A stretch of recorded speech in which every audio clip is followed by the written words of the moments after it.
ଆଜି ହିଁ ଘରର ଏହି ସ୍ଥାନରେ ରଖନ୍ତୁ ମୟୂର ପଙ୍କ। ପୁଣି ଦେଖନ୍ତୁ କେମିତି ହେଉଛି ଧନ ବର୍ଷା।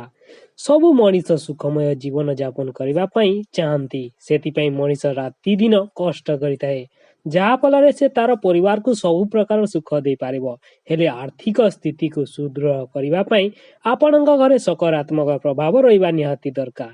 ଏହି ସକାରାତ୍ମକ ପ୍ରଭାବ ପାଇଁ ଆଜି ଆମେ ଆପଣଙ୍କୁ ଏମିତି କିଛି ଉପାୟ କହିବାକୁ ଯାଉଛୁ, ଯାହା ବ୍ୟବହାର କରି ଆପଣ ନିଜ ଜୀବନରେ ଧନ ଲାଭ କରିପାରିବେ। ତେବେ ଆସନ୍ତୁ ଜାଣିବା ଏହା ବିଷୟରେ। ଭଗବାନ ବିଷ୍ଣୁଙ୍କ ପୂଜା ବହୁତ ଅଧିକ ମହତ୍ୱପୂର୍ଣ୍ଣ ହୋଇଥାଏ। ଯଦି ଆପଣଙ୍କ କାମ ବହୁତ ଦିନ ହେଲାଣି ଅଟକି ରହିଛି, ଧନ ସମ୍ବନ୍ଧିତ ସମସ୍ୟା ରହିଛି, ତେବେ ଆପଣଙ୍କୁ ଗୋଟିଏ କାମ କରିବା ପାଇଁ ହେବ।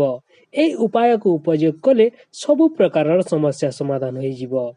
ଯଦି ଆପଣଙ୍କ ଏହି ଉପାୟ ପୁରା ଶ୍ରଦ୍ଧାରେ କରିବେ, ତେବେ ଆପଣଙ୍କ ମନସ୍କାମନା ନିଶ୍ଚିତ ପୂର୍ଣ୍ଣ ହୋଇଯିବ। ଏଥିପାଇଁ ଆପଣଙ୍କୁ ଗୁରୁବାର ଦିନ ଏକ ମୟୂର ପଙ୍କ ଆଣିବାକୁ ହେବ।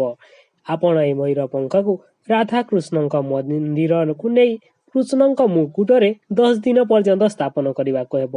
ଯଦି ଆପଣ ଘରେ ଏହି ରାଧାକୃଷ୍ଣଙ୍କର ମୂର୍ତ୍ତି ଅଛି, ତେବେ ଆପଣ ନିଜ ଘରେ ମଧ୍ୟ ସ୍ଥାପନ କରିପାରିବେ। ଆପଣଙ୍କୁ ସବୁଦିନ ସକାଳେ ଓ ସନ୍ଧ୍ୟାରେ ଲହୁଣୀ ଓ ମିଶ୍ରିର ଭୋଗ ଚଢ଼ାଇବାକୁ ହେବ। 10 ଦିନ ପରେ ମୟୂର ପଙ୍କକୁ କୃଷ୍ଣଙ୍କ ମୁକୁଟରୁ କାଢି ନିଜ ଘରେ ଯେଉଁଠି ଧନ ରଖୁଛନ୍ତି ସେଠାରେ ରଖିଦେବାର ଅଛି।